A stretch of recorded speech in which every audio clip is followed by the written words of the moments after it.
السلام علیکم ورحمۃ اللہ وبرکاتہ۔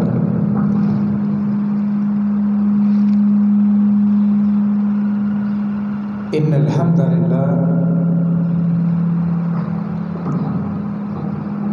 نحمده ونستعینه ونستغفره ونعوذ باللہ من شرور انفسنا ومن سیئات اعمالنا، من يهده الله فلا مضل له ومن يضلل فلا هادي له، وأشهد أن لا إله إلا الله وحده لا شريك له، وأشهد أن محمدا عبده ورسوله۔ اللهم صل على محمد وعلى آل محمد كما صليت على إبراهيم وعلى آل إبراهيم إنك حميد مجيد۔ اللهم بارك على محمد وعلى آل محمد كما باركت على إبراهيم وعلى آل إبراهيم إنك حميد مجيد۔ أما بعد، فإن خير الحديث كتاب الله، وخير الهدي هدي محمد صلى الله عليه وسلم، وشر الأمور محدثاتها، وكل محدثة بدعة، وكل بدعة ضلالة، وكل ضلالة في النار۔ رب اشرح لي صدري ويسر لي أمري واحلل عقدة من لساني يفقهوا قولي، رب زدني علما۔ يا أيها الذين آمنوا اتقوا الله حق تقاته ولا تموتن إلا وأنتم مسلمون۔ يا أيها الناس اتقوا ربكم الذي خلقكم من نفس واحد وخلق منها زوجها وبث منهما رجالا كثيرا ونساء، واتقوا الله الذي تساءلون به والأرحام إن الله كان عليكم رقيبا۔ قال الله تعالى في الكلام المجيد والفرقان الحميد: وسارعوا إلى مغفرة من ربكم وجنة أرضها السماوات والأرض، صدق اللہ العظیم وصدق رسولہ النبی الکریم۔ ہمہ قسم کی تعریفات، تسبیحات مالک العالم کے لیے، اور ان تعداد درود و سلام آقا علیہ الصلوۃ والسلام کی ذات اقدس پر۔ معزز سامعین کرام، اللہ رب العزت نے انسان کو زندگی کے اندر بہت سے مواقع فراہم کیے ہیں کہ انسان اپنے اصلی ہدف کو اور اصلی مقصد کو صحیح معنوں کے اندر پا بھی لے اور کامیابیوں کے زینے بھی طے کر لے، اور ان گنت تعداد درود و سلام آقا علیہ الصلوۃ والسلام کی ذات اقدس پر۔ وہ شخصیت جسے کائنات کے انبیاء کا امام بنا کے اللہ تعالیٰ نے روئے زمین کے اوپر مبعوث کر دیا، آقا علیہ الصلوۃ والسلام، وہ رہبر، وہ رہنما کہ جنہوں نے زندگی کے دائرے کو اتنا وسیع کر دیا کہ کائنات کے لوگوں کو جہنم سے کھینچ کر کے جنت کے دروازوں سے داخل کر دیا، اور اسلام کی ڈگمگاتی کشتی کو سہارا دینے والے، اسلام کے مضبوط نوجوانوں اور ایمان سے بھرپور نوجوانوں، آج اگر ہم اپنے حالات کو دیکھیں، بحیثیت انسان اس کے دل کے اندر اللہ نے ایک غلیظ ایلیمنٹ رکھا ہے جسے دل کہا جاتا ہے۔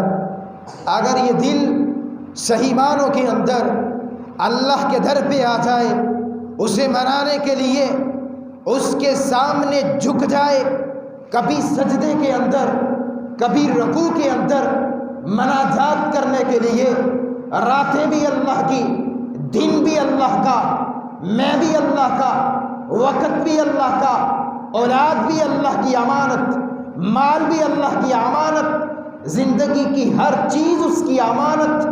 اور جب انسان اس امانت کے اندر خیانت نہیں کرتا، زگ زاگنگ نہیں کرتا، ڈنڈی نہیں مارتا، اصل راستے سے نہیں ہٹتا، تو یاد رکھے اللہ فرماتے ہیں میں اس کے قدموں کے نیچے اپنی جنت کو بچھا دیتا ہوں. ہم بڑے پریشان ہیں، مضطرب ہیں، زندگی بڑی اجیرن ہو چکی ہے. کہیں تو بیماریوں نے گھیرا ہے تو کہیں وباؤں کا ہمارے اوپر ایک لمبا تسلط قائم کر دیا گیا. اور وبائیں بھی کیسی کہ انسان کا جینا اللہ تعالیٰ نے اس کائنات کے اوپر مشکل کر دیا. اتنا مشکل، اس کے بارے میں ایک شاعر کہتا ہے وہ تعفن بدبو کو بولتے ہیں. وہ تعفن کہ اس بار زمین کے باسی سجدوں سے گئے، رزق کمانے سے گئے، دل تو پہلے ہی جدا تھے بستی والوں کے، اب کیا قیامت کے ہاتھ ملانے سے گئے. انسان کو اللہ نے اس کی اوقات کا بتلا دیا کہ تیری اوقات یہ ہے، اور تو اپنے آپ کو کائنات کے اندر بڑا بنا کے پیش کرنے والا، تو اپنے آپ کو کائنات کے اندر طاقتور کہلوانے والا، تو اپنے آپ کو کائنات کا ایک بڑا وزیر اعظم اور صدر کے منصب پہ فائز کرنے والا. تیری اوقات یہ ہے جب میں تیرے اوپر تیری زمین کو تنگ کر دوں گا، یاد رکھ پھر وہی زمین جو تجھے رزق دیتی ہے وہ تیرے لیے موت کا سبب بن جائے گی. لیکن انسان سمجھتا نہیں ہے. وہ جو پتھر میں کیڑوں کو پال سکتا ہے، وہ جو پتھر میں کیڑوں کو پال سکتا ہے، وہی کوئی اس کا حل نکال سکتا ہے. وہ جو کن فیکون کا مالک ہے وہی اس مصیبت کو ٹال سکتا ہے. اس نے تو کن کہنا ہے، فیکون سارا کچھ ہو جائے گا. اللہ فرماتے رمضان آ چکا ہے، وَسَارِعُوا إِلَىٰ مَغْفِرَةٍ مِّن رَّبِّكُم وَجَنَّةٍ عَرْضُهَا السَّمَاوَاتُ وَالْأَرْضُ. دوڑ کے آؤ، لپکتے ہوئے، بھاگتے ہوئے، وَسَارِعُوا إِلَىٰ مَغْفِرَةٍ مِّن رَّبِّكُم، اس کی مغفرت کی طرف، اس کی بخشش کی طرف جس کی جنت کی چوڑائی زمین و آسمان کے عرض جتنی ہے. اور تیار کن کے لیے اللہ نے کی؟ اُعِدَّتْ لِلْمُتَّقِينَ. یہ اللہ نے اپنے بندوں کے لیے، جو بندے اس سے ڈر جاتے ہیں، گناہ کرنے سے رک جاتے ہیں، نیکی کی طرف لپک پڑتے ہیں، اللہ نے یہ جنت اس کے لیے قدموں میں لا کے رکھ دی کہ میرا بندہ اگر صحیح معنوں کے اندر اپنے رب کو راضی کر دے تو میں ساری کی ساری کائنات اس کے لیے جھکا دوں. لیکن ہم نے دیکھنا ہے کہ ہماری زندگیاں کہاں گزر رہی ہیں اور کیسے گزر رہی ہیں. آیا کہیں زندگی کے مقصد سے دور تو نہیں چلے گئے؟ آیا جو امانت اس نے دی تھی کیا اس کے اندر خائن اور خیانت تو نہیں کر رہے؟ آیا جو اس نے صداقت دی تھی اسے جھوٹ کے لبادے کے اندر اوڑھ کے پیش تو نہیں کر رہے؟ آیا جو اس نے جسم دیا تھا عبادت کے لیے، اس کے سامنے جھکنے کے لیے، آہوزاری کے لیے، گڑ گڑانے کے لیے، مناجات کے لیے، دعائیں کرنے کے لیے، التجائیں کرنے کے لیے، آنسو بہانے کے لیے، آیا اس کو کہیں فضول کاموں کے اندر میں نے ضائع تو نہیں کر دیا؟ آواز اندر سے ضمیر کی آئے گی. کائنات کے اندر سبھی عدالتیں غلط ہو سکتی ہیں، کبھی ضمیر کی عدالت غلط نہیں ہوتی. سول کورٹ بھی ہے، ہائی کورٹ بھی ہے، اور پھر سیشن کورٹ.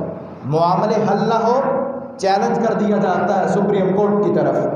وہاں بھی معاملے کے اندر غلطی ہو سکتی ہے، جس کا حق تھا اس سے چھینا جا سکتا ہے اور جس کا نہیں تھا اس کے دامن میں ڈالا جا سکتا ہے. لیکن اللہ فرماتے میں نے بحیثیت انسان جو سب سے بڑی عدالت اس کو ضمیر کی عدالت دی ہے.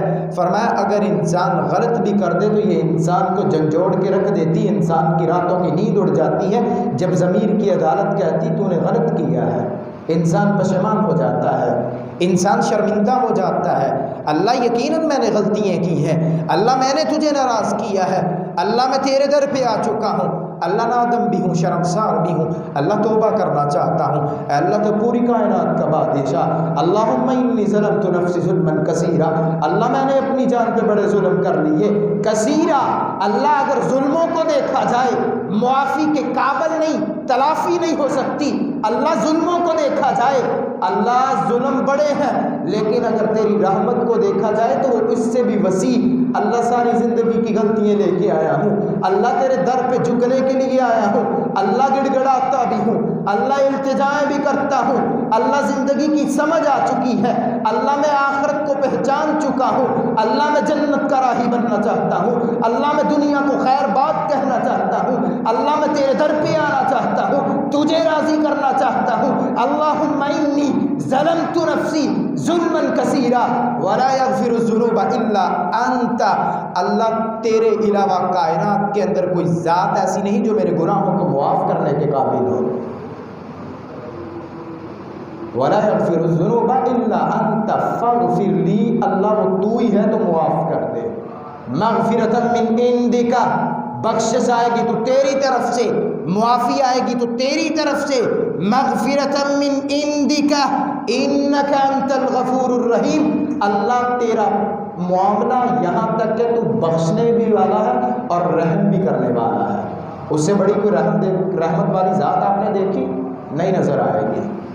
ابھی ہلکا سا جھنجھوڑا نہ بنے، ابھی ہلکا سا جھنجھوڑا نہ بنے، پوری دنیا کو ہلاک چھوڑا نہ بنے، وہ جو اپنے علم و ہنر پہ اتراتے تھے، بہت کر لی ہم نے ترقی فرماتے تھے، گھروں میں محصور ہوئے بیٹھے ہیں، مجبور و لاچار ہوئے بیٹھے ہیں، توبہ استغفار کریں، اب دعا ہی ہے حل اس کا، بار بار کرے، اب انسان کی اوقات ہی کیا ہے، یہ کتنی حیثیت کا مالک ہے، اگر اس پہ اللہ تعالیٰ کی طرف سے ایک ہلکی سی بیماری کیا، ایک ہلکا سا کانٹا پاؤں میں لگ جائے، حتی الشوکہ، یہ چل نہیں سکتا، یہ مضبوط اور سڈر جسم والا، اپنے آپ کو کائنات کا سب سے طاقتور اور عظیم انسان کہلوانے والا، اگر پاؤں میں کانٹا لگ جائے تو صحیح معنوں کے اندر پاؤں زمین پہ نہیں لگتا، اور یہ آسمان کو چھونے کی باتیں کرتا ہے۔ اللہ فرماتے تو نے ابھی میرے نہ دیکھے جانے والے لشکر دیکھے ہیں، اور ان کی ہیبت اتنی ہے اور ان کا رعب اور دبدبا اتنا ہے کہ پوری کائنات جو اپنے آپ کو سپر پاور کہلاتی تھی، اللہ نے جھنجھوڑ کر کے قید خانہ بنا دیا، اور وہ بڑے بڑے سلطنتوں کے مالک، مجھے افسوس ہوتا ہے، مجھے شرمندگی آتی ہے ان کے معاملات کو دیکھ کے، وائٹ ہاؤس کے مالک، صدارتی ایوانوں میں بیٹھنے والے، اپنے آپ کو سب کچھ سمجھنے والے، اللہ نے پوری کائنات کے زمین کے راستوں کو بند کر کے بتلا دیا، اگر میں چاہوں زمین کے باسی ایک دوسرے ملک کے اندر سفر نہ کریں، اگر میں چاہوں اپنے ہاتھوں سے بنائے جانے والے بڑے بڑے بحری بیڑے سمندر کی لہروں میں غرق کر دوں، اگر میں چاہوں فضاؤں میں تیرنے والے بڑے بڑے طیاروں کو میں کائنات کے اندر لپیٹ کر کے رکھ دوں، اگر میں نہ چاہوں میری چاہت کے علاوہ کائنات کے اندر حتی تسقط من ورقۃ، درخت کا پتا نہیں جڑتا، زمین پہ نہیں گرتا، اگر گرتا ہے تو کائنات کے مالک کو اس کا پتہ ہوتا ہے، حتیٰ کہ کیڑی بھی جب التجا کرتی ہے، چلتی ہے، آہٹ کو بھی سنتا ہے، مانگنے والی دعاؤں کو بھی سنتا ہے، اس کی ادوار کو بھی دیکھتا ہے، اور جو اس پہ نادم ہو جاتا ہے وہ زندگی کو پلٹ کے رکھ دیتا ہے۔ لیکن ہمیں سمجھ نہیں آتی جب تک ہمیں منہ کی نہیں پڑتی، ہم وہ لوگ ہیں جب تک تھپڑ منہ پہ رسیدہ نہیں کیا جائے گا ہمارا منہ سیدھا نہیں ہوگا، ہم تو وہ لوگ ہیں جو تھپڑوں کی زبان سمجھتے ہیں، ہمیں اس کی رحمت پہ یقین ہی نہیں ہے، اور فرمایا اس کے اتنے بڑے بڑے لشکر ہیں، اگر زمین پہ اتار دیے جائیں تو رب کعبہ کی قسم ہے یہ بڑے بڑے پہاڑ بھی ڈل جائیں اور روئی کی طرح آپ کو فضاؤں میں تیرتے ہوئے نظر آئیں۔ مجھے اصل میں موضوع یہ کہا گیا تھا، ورنہ میرا دل کچھ اور تھا، رمضان کی آخری راتیں تلاش کیسے کیا جانا اور کیے جانے والے عمل کون سے، آخر پہ انشاءاللہ دیکھیں گے اسے بھی۔ لیکن سورۃ القاریہ آپ نے پڑھی ہوگی، پڑھی 30ویں پارے کے اندر، الکاریہ کا معنی ہے کھڑکھڑانے والی، کھٹکھٹانے والی، اور یہ قیامت کے ناموں میں سے ایک نام ہے، جیسے الساعہ، قیامت کا نام بغتتاً، اچانک آئے گی، طوطے اڑ جائیں گے انسان کے، جب اچانک، آپ نے کبھی دیکھا ہے ہم اپنی سوچ کے اندر بیٹھے ہوں تو اچانک یہ جو کوہنی آگ کی دیوار میں لگتی ہے تو ہائی وولٹیج کا جھٹکا پڑتا ہے نا، یہاں سے انسان ہل جاتا ہے، یا اپنے ہی بسا اوقات خیال میں ہو، بیٹھا کہاں ہوتا ہے اور سوچ کہیں، اور ابا جان آواز لے کہتے بیٹا کوئی پتہ نہیں کیڑی دنیا سے پہنچے انو اپنی موج مستی دے اندر، اماں بلاتی کوئی پتہ نہیں، اور جب اسے جو جوڑا جاتا اچانک ہل جاتا، کیا ہو گیا، پھر واپس پلٹتا ہے۔ اللہ زندگی کے اندر جو جوڑتے ہیں کہ زندگی کی اصل کی طرف واپس لوٹا، آجا بھی موقع دیا میں نے۔ الکاریۃ ملکاریہ، کھٹکھٹانے والی، ملکاریہ، وہ کھٹکھٹانے والی کیا ہے؟ کیا ہے کھٹکھٹانے والی جانتے ہیں؟ وما ادراک ملکاریہ، کیا ہے وہ کھٹکھٹانے والی؟ کائنات کے اندر اللہ بتا رہے ہیں وہ کھٹکھٹانے والی کیا ہے۔ دیکھیں ذرا اس آیت کے جملوں کے اوپر غور کریں، آیت کے ترجمے کے اوپر، کہ اللہ نے ایک انسان کے لیے اس کے اندر کیا رکھا ہے، الکاریۃ ملکاریہ، کھٹکھٹانے والی، وہ کیا ہے کھٹکھٹانے والی؟ وما ادراک ملکاریہ، اور تجھے کس نے بتلایا وہ کھٹکھٹانے والی کیا ہے؟ یوم یکون الناس کالفراش المبثوث، وہ جب قیامت قائم ہوگی انسانوں کو دیکھے گا یہ بکھرے ہوئے پتنگوں کی طرح نظر آئیں گے، یہ جس پوری کائنات کے اوپر راج کرنے والے، سلطنت قائم کرنے والے، اللہ فرماتے جب قیامت آئے گی یوم یکون الناس کالفراش المبثوث، بکھرے ہوئے پتنگوں کی طرح، بارش برسنے کے بعد زمین سے جو پتنگے نکلتے ہیں اور پھر چراغ کے قریب چکر کاٹتے ہوئے اپنے پروں کو جلا لیتے ہیں، مر جاتے ہیں، زندگی کا اختتام ہو جاتا ہے، اللہ فرماتے اسی طرح یہ انسان بھی ایک دن ان بکھرے ہوئے پتنگوں کی طرح زندگی کی بازی ہار جائے گا۔ یوم یکون الناس کالفراش المبثوث وتکون الجبال کالعہن المنفوش، اللہ فرماتے اگر میں نے پہاڑوں کو زمین کے اوپر قائم اس لیے رکھا، وَإِلَى الْجِبَالِ كَيْفَ نُصِبَتْ، دیکھو میری نشانیوں کو، میں نے زمین جو ہل رہی تھی، حرکت کر رہی تھی، میں نے اسی زمین کو فٹ بال بنا کے ایک ٹپ کے اندر رکھ دیا، اللہ فرماتا وہ اس کو لے کے ہم کبھی حرکت میں آئے ہیں؟ کبھی زمین الٹ پلٹ ہو گئی ہو؟ یہ زمین کس کے اوپر پڑی ہے؟ پانی کے اوپر ہے نا، نیچے کیا ہے؟ پانی۔ زمین کا حجم کتنا ہے پوری کائنات کے اوپر؟ 29%، 29%، اور پانی کا حجم 71%، یعنی کہ زمین کا حجم پانی کے حساب سے کتنے گنا چھوٹا ہے؟ 3 گنا چھوٹا، 3 حصے پانی اور 1 حصہ خشکی، لیکن یاد رکھے پانی کے اندر ہر چیز ڈوبتی ہے، لیکن رب کا حکم ہو تو پانی بھی سے ڈبو سکتا۔ اللہ فرماتے میں نے اس کے وزن کو برقرار رکھنے کے لیے وَإِلَى الْجِبَالِ كَيْفَ نُصِبَتْ، میں نے پہاڑوں کو اس کے اندر گاڑ دیا، لیکن جب کل قیامت آئے گی، قیامت سے قبل وَتَكُونُ الْجِبَالُ كَالْعِهْنِ الْمَنْفُوشِ، تو پہاڑوں کو دیکھے گا دن کی ہوئی روئی کی طرح فضاؤں میں اڑتے ہوئے نظر آئیں گے۔ وہ پہاڑ جن سے انسان ٹکرا جائے تو انسان کو پاس پاس کر دیتے ہیں، گاڑیاں پہاڑ سے ٹکراتی ہیں، ذروں میں بٹ جاتی ہیں، گہرائیوں میں چلی جاتی ہیں، اور پھر ان کا نام و نشان اثر نہیں آتا۔ اللہ فرماتے ہیں میں بڑی بڑی سلطنتیں بھی اسی طرح پاس پاس کر کے رکھ دیتا ہوں جب حکم الہی ہوتا ہے۔ وَتَكُونُ الْجِبَالُ كَالْعِهْنِ الْمَنْفُوشِ فَأَمَّا مَنْ ثَقُلَتْ مَوَازِينُهُ، کامیاب کون ہے؟ میں نے بھی اس دنیا سے چلے جانا، آپ نے بھی اس دنیا سے چلے جانا، لیکن کامیابی کیا ہے؟ فرمایا جس کے نام اعمال کا وزن بھاری ہو گیا، وہ وزن کے اندر زیادہ ہو گیا۔ فَأَمَّا مَنْ ثَقُلَتْ مَوَازِينُهُ، دیکھیں نام اعمال ہلکے ہیں یا بھاری، عمل کتنے کیے ہیں۔ رمضان کا آغاز ہوا تھا، میں نے روزوں کو کس طرح گزارا؟ اگر میں نے بھوک پیاس کو برداشت کیا تو سیدنا ابو ہریرہ رضی اللہ تعالی عنہ کی روایت کے مطابق من لم یدع قول الزور والعمل به فليس لله حاجة في ان يدع طعامه وشرابه من اجل، جھوٹ تو نہیں بولا، خیانت تو نہیں کی، اگر نہیں کی تو اللہ کی قسم تیرے روزے اللہ کے ہاں قابل قبول ہو چکے ہیں۔ اگر جھوٹ نہ چھوڑا اللہ فرماتے مجھے تیرا بھوکا پیاسا رہنا منظور، اللہ کے نبی صلی اللہ علیہ وسلم فرماتے ہیں رب صائم لیس لہ من صیامہ الا الجوع، کتنے ہی روزے دار ایسے ہیں بھوک کے علاوہ کچھ نہیں ملتا، سارا دن منہ باندھا ہوا، نہ کھاتے ہیں نہ پیتے ہیں۔ ایک بوڑھے سے پوچھا کسی نے، بزرگ، کیونکہ اللہ نے رخصت دی ہے بزرگوں کو جو روزے نہیں رکھ سکتے، بیمار ہیں یا طاقت اتنی ایبلٹی اور پاور اندر کے اندر جو اللہ نے ایک فطرتی صلاحیت رکھی ہے لڑنے کے لیے بیماریوں سے، وباؤں سے، اپنے آپ سے، وہ کمزور ہو جاتی ہے عمر کے تقاضوں کے ساتھ۔ ٹو دی پوائنٹ بات کرتے ہیں، بات لمبی نکل جائے گی۔ تو اب کیا بزرگ سے پوچھا، بزرگ جی آپ کا روزہ ہے؟ بڑھاپے میں ہے، 70-80 سال کا بیچارہ۔ کہا بیٹا روزہ تو نہیں ہے۔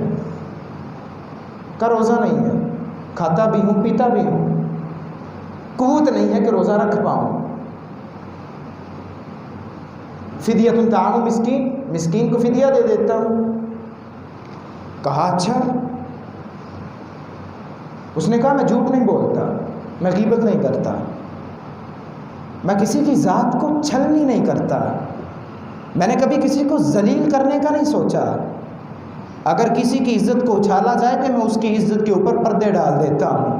میں رات کو سوتا ہوں تو لوگوں کو معاف کر دیتا ہوں، میں دل کے اندر برائیاں نہیں پالتا، میں اچھائیاں پالتا ہوں، میں محبتیں بانٹتا ہوں، نفرتوں کو ختم کر دیتا ہوں۔ بیٹا میرا تو یہی کام ہے، زندگی کا کیا پتہ کہ کب ختم ہو جائے۔ اب بزرگ نے بھی سوال کر دیا، بیٹا تیرا روزہ ہے؟ اس نے کہا ہاں میرا بھی روزہ ہے، لیکن میں صرف کھاتا پیتا نہیں ہوں، باقی جن سے تو باز رہتا ہے میں وہی سبھی کچھ کر لیتا ہوں۔ روزہ بھی ہے، جھوٹ بھی بولتا ہوں، زبان سے میں لوگوں کے دلوں سے بھی کھیلتا ہوں، ان کی عزتوں کی نیلامی بھی کرتا ہوں، غیبت بھی کرتا ہوں، چغلی بھی کرتا ہوں، جھوٹ بھی بولتا ہوں، میں اس زبان سے لوگوں کو آپس کے اندر لڑوا بھی دیتا ہوں، میرا کام تو تجھ سے بڑا ہی سنگین ہے۔ کہا شرمسار ہو جائیے، وقت قربت جس طرح میں بڑھاپے میں ہوں تو بھی بڑھاپے میں چلا جائے گا۔ سجدہ تب کرے گا جب کمر ساتھ نہیں دے گی، جب جھکا نہیں جائے گا، چاہت ہوگی خواہش ہوگی اللہ کو منانے کے لیے آج سجدہ کر لو، لیکن اللہ کمر کو سیدھے کرنے کی قوت نہیں دے گا۔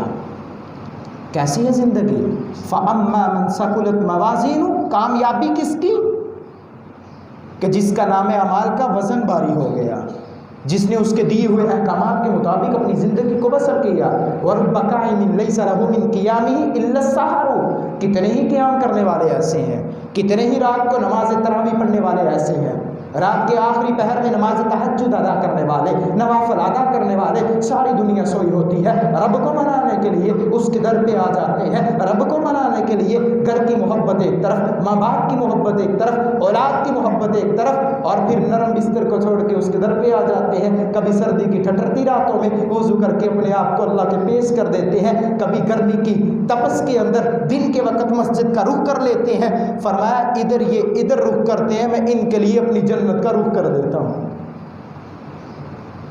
لیکن فرمایا کتنے قیام کرنے والے ایسے کہ انہیں بیداری کے علاوہ کچھ نہیں ملتا، قیام تو کرتے ہیں لیکن دل مطمئن نہیں، نماز کا ترجمہ نہیں آتا، خیالات کہیں کھڑے، کہیں کسی اور محلے میں پہنچے ہوتے ہیں، کھڑے کہیں کاروبار کے حساب کر رہے ہوتے ہیں۔ کم از کم ہم نے مولوی کو پروفیشنل کریٹ کر دیا کہ جنازہ پڑھائے مولوی، نکاح پڑھائے مولوی، سب کچھ کرے مولوی، تجارت کے اصول۔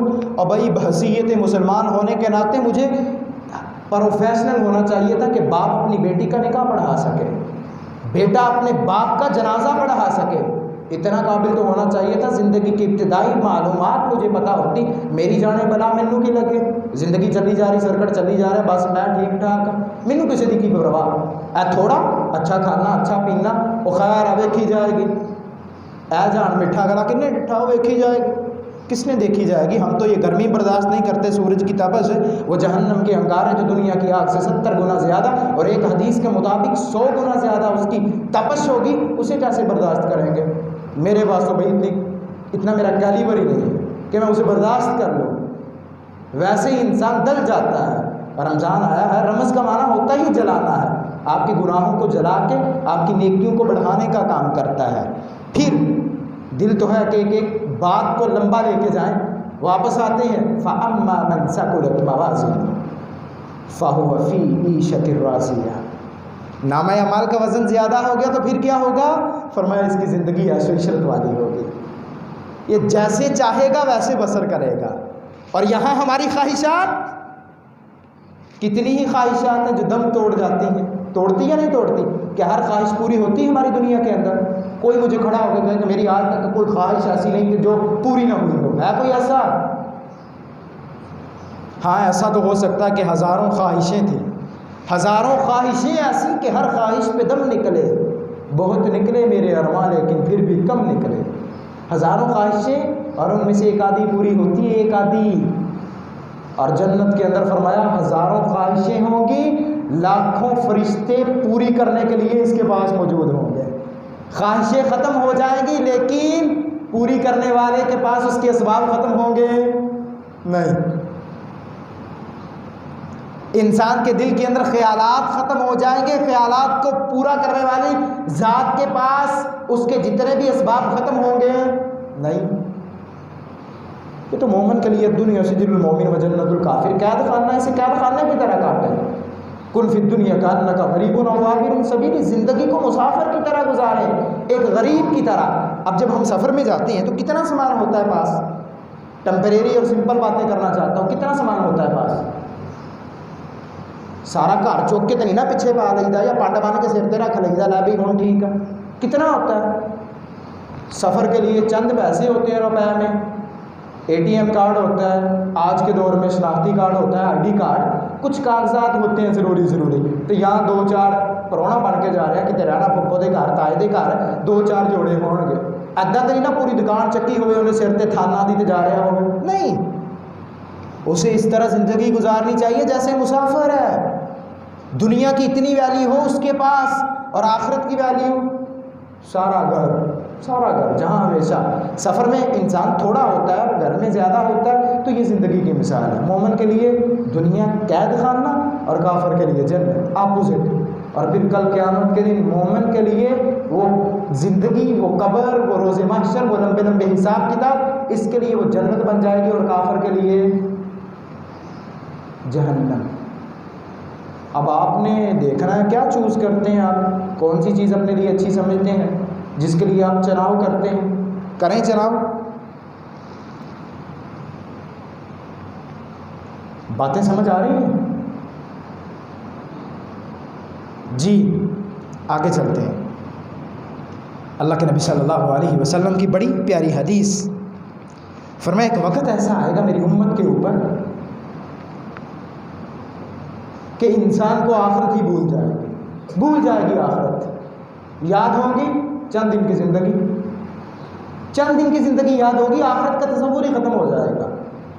آج آپ دیکھ لیں کہ وباؤں کے اندر جب ہم لپٹے ہیں، مصیبتوں کے اندر ہم لپٹے ہیں، تو کتنا ہم نے اس کی طرف رجوع کیا ہے نا، ٹس تو مس نہیں ہوں اسی، جہاں کے تھے تو وہی کھڑے ہیں ابھی تک، جبکہ پورے کا پورا پانسا ہی بڑھ جانا چاہیے تھا، ویسے ہی جھک جانا چاہیے تھا۔ اللہ تو نے آفات بھیجی ہیں، ہم تیرے در پہ آئے، زندگی سے تنگ، کتنے لوگ خودکشی کر رہے ہیں، بے روزگار ہو چکے ہیں، اولاد کی وجہ سے پریشان ہے، رزق نہیں کما سکتے، اللہ کوئی ایسا کر دے، تیرے در پہ آئے ہیں۔ تو رمضان کا تعلق اس کے ساتھ ایک شاعر بیان کرتا ہے، رمضان جگانے آیا ہے، انسان کو رحماں سے ملانے آیا ہے۔ رمضان جگانے آیا ہے، بیدار کرنے، اور انسان کو رحماں سے ملانے آیا ہے۔ غفلت میں پڑے انسان کو یہ پیغام سنانے آیا ہے، قرآن کی تلاوت کرنے سے، عقبا سے محبت رکھنے سے ملتا ہے خدا، بس ایسے ہی یہ بات بتانے آیا ہے۔ رکھ دل میں محبت عقبا سے، بے رغبت ہو جا دنیا سے، برسوں سے بسی ہے جو دل میں، وہ حرص و طمع مٹانے آیا ہے۔ حرص طمع دنیا کے لیے نہیں، حریص ہونا بری خصلت ہے، لالچ ہونی کا ہونا کیا ہے؟ بری خصلت، بری عادت، لیکن جنت کی لالچ، جنت کی حرص سب سے اچھی خصلت، سب سے اچھی خصلت۔ شرط لگانا اسلام میں حرام ہے لیکن جائز، بلکہ اجر کا باعث ہے ایک جگہ پہ۔ جیسے جھوٹ بولنا اسلام میں کلی طور پہ حرام ہے، جزوی طور پہ جائز ہے۔ صلح کروانے کے لیے، میاں بیوی کو آپس میں ملانے کے لیے، ایک گھر کے فرد لڑے ہیں، رشتہ دار لڑے ہیں، دوست احباب لڑے، ان کو ملانے کے لیے تو رمضان دے وچ کام کیتا کرو، اے دل دے اندر کینے غبار کٹ دیا کرو، آپس دے وچ سینے نہ لا دیا کرو ایک دوجے نو۔ کیا کرنے کے لیے آتا ہے؟ کیا کرنے کے لیے؟ کیا بات کر رہا تھا یاد ہے؟ کہ یہ آپس کے اندر کلی طور پہ جھوٹ ہے، منافق کی علامت اذا حدث کذب، جب بھی بات کرے گا جھوٹ بولے گا، لیکن صلح کروانے کے لیے جھوٹ بولنا نیکی کا باعث بن جاتا ہے۔ حرام نہیں کھائیں گے لیکن ایک جگہ پہ حرام کھانا آپ کے لیے نیکی بن جاتا ہے۔ باتیں تھوڑی سی آپ کو میری بڑی مختلف لگیں گی۔ حرام کھانا اجر بن جاتا ہے، نیکی۔ عام دنوں میں حرام کھانا انسان دائرہ اسلام سے خارج، گوشت نہیں کھائے گا، خنزیر نہیں کھائے گا، کوئی بھی حرام نہیں کھائے گا، شراب نہیں پیے گا، لیکن زندگی بچانے کے لیے ایک ایسی جگہ پہ ہے کہ دور دور تک نہ پانی مل سکتا ہے، نہ کھانے کی کوئی چیز مل سکتی ہے، فمن استر غیر باغ ولا عاد، وہاں جان بچانے کے لیے حرام بھی کھایا جائے گا، جتنا کھانے سے جان بچ جائے صرف اتنا کھایا جائے گا، پیٹ بھر کے بھی کھایا جائے گا، یہاں نیکی بن جاتا ہے۔ اور اسی طرح شرط لگانا، اسلام کے اندر شرط کی کیا ہوتی ہے؟ شرط تو جیتے ہیں تو سو تیرا نہیں تو میرا۔ اسلام نے کبھی اس چیز کو برداشت نہیں کیا ایک کا لوس ہو جائے، نقصان ہو جائے اور ایک کو سارے کا سارا نفع مل جائے، بلکہ اسلام بین مساوی دیکھتا ہے کہ دونوں کا نقصان بھی نہ ہو اور دونوں کو نفع بھی برابر مل جائے۔ اب شرط لگائیں اپنے آپ سے نیکی کا باعث، شرط لگائیں اپنے نفس کی اصلاح کے لیے کتنی چیزیں کرنی پڑیں گی؟ کتنی چیزیں؟ اور 4 چیزوں کے بعد ایک 5ویں چیز بڑی ہی خوبصورت۔ پہلے 4 چیزیں دیکھیں 1 منٹ کے اندر، 4 چیزیں۔ نمبر 1 مشاکلہ، اس سے پہلے دیکھیں نمبر 1 کیا؟ مشاکلہ۔ شرط لگا لیں اپنے آپ سے، میں نے فجر پڑھ لی ہے، میں نے ظہر تک جھوٹ نہیں بولنا، میں نے شام تک کوئی غلط بات نہیں کرنی، میں نے کسی کی دل آزاری نہیں کرنی، میں نے کسی کو نیچ نہیں دکھلانا، میں نے گناہ کرنا ہی نہیں ہے، میں نے بس اللہ کو راضی کرنا۔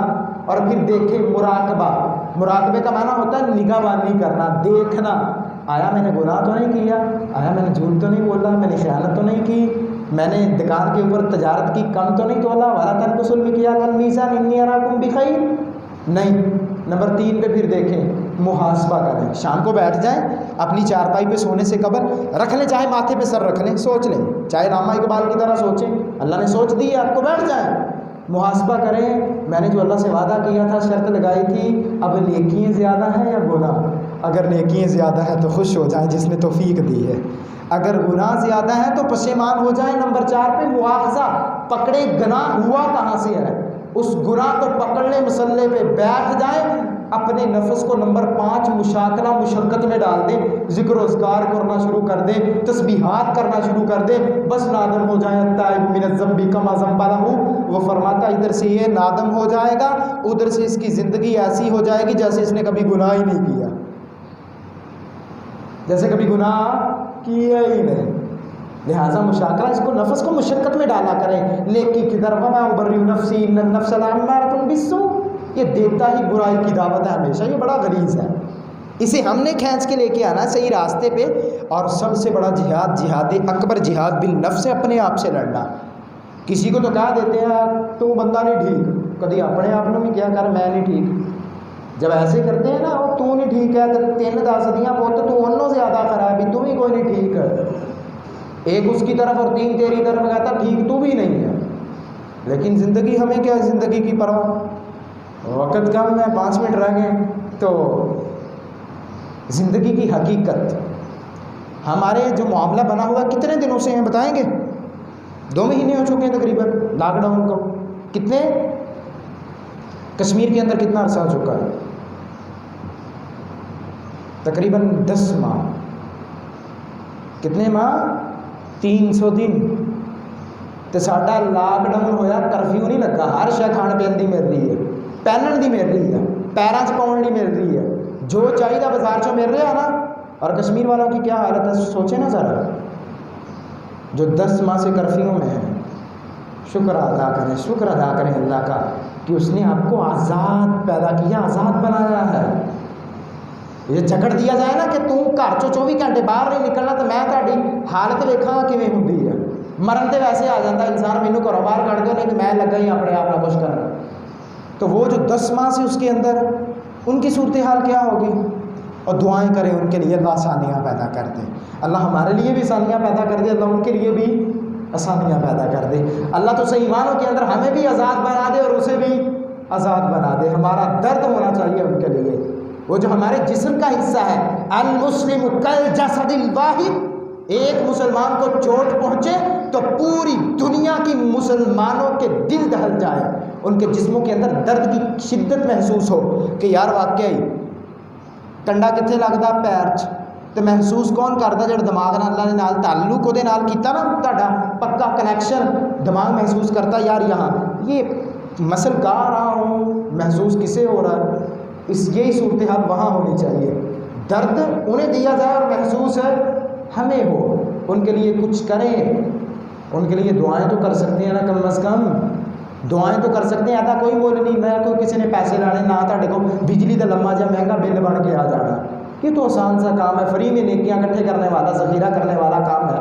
اگر یہی نہ کر سکے تو کیا ایک بندہ فری چ کوئی چیز نہ لے سکے اپنے فائدے کی، وہ کیا پیسے دے کے وہ چیز خریدے گا؟ نہیں، ہمیں افادیت کی نہیں پتہ ہے فری میں مل رہی ہے، کوئی یہ ویلیو نہیں ہونی۔ ماں باپ کی محبتیں فری میں ملتی ہیں نا، اور کسی سے محبتیں کرنے کے باوجود بھی وہ محبتیں نہیں دیتا، دغا دے جاتا ہے۔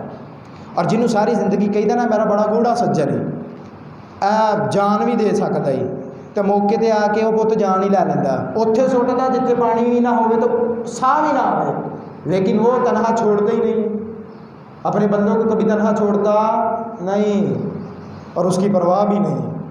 جس نے سارا کچھ دیا اس کے لیے کچھ بھی نہیں، اور جس نے کچھ نہیں دیا اس کے لیے سارا کچھ، یہ کہاں کا انصاف ہے اور یہ کیسی انسانیت ہے؟ اور پھر اس کے بعد فطرانے کا معاملہ، فطرانہ تقریباً یہ 2.5 کلو بنتا ہے گندم، اور جو چیز عام روٹین کے اندر استعمال ہوتی ہے اسی کے اوپر فطرانہ ہوتا ہے۔ اگر کوئی چاول زیادہ استعمال کرتا ہے تو چاول، گندم استعمال کرتا ہے تو کشمکش استعمال، کچھ بھی کرتا ہے وہ ڈرائی فروٹ یا جو بھی چیز اس شہر کے اندر پائی جاتی ہے، اس ملک کے اندر پائی جاتی ہے، تو وہی فطرانے کی جنس ہوتی ہے۔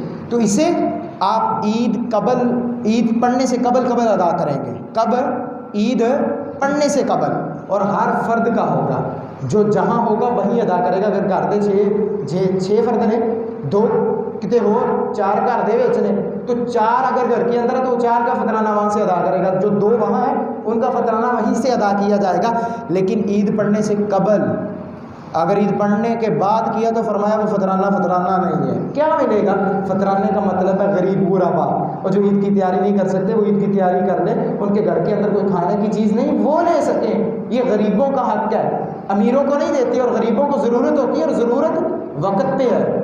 اگر وقت کے بعد پھر چاہے بارش بھی برس جائے نا، اگر کھیت گندم کا جل جائے تو پھر ہمیں نہیں، اور وقت پہ ایک قطرہ بھی پانی کا گر جائے نا کھیت میں تو وہی کافی ہوتا ہے، اور بے وقتہ گر جائے چاہے وہ سارے کا سارا سمندر ہی اس پہ ڈال دے تو وہ پھر بیکار جاتا ہے۔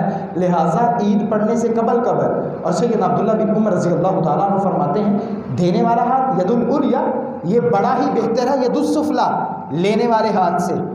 یہ مطلب نہیں کہ اگر لینا بھی ہے نا تو اتوں دی رہو پھر بہتر ہو جائے گا، تو جنہیں دینا انہوں کا تو ٹھلیوں دی دے، نہیں، اس کا مطلب ہے جو دینے والا ہوگا وہ چاہے چپکے سے دے، چاہے نیچے سے پکڑا دے، چاہے اوپر سے، وہ سب سے بہتر ہے۔ اور اللہ سے دعا مانگا کرے اللہ ہمیں بہتر سے بہتر بنا دے، ہمیں بہتر سے بہتر بنا دے۔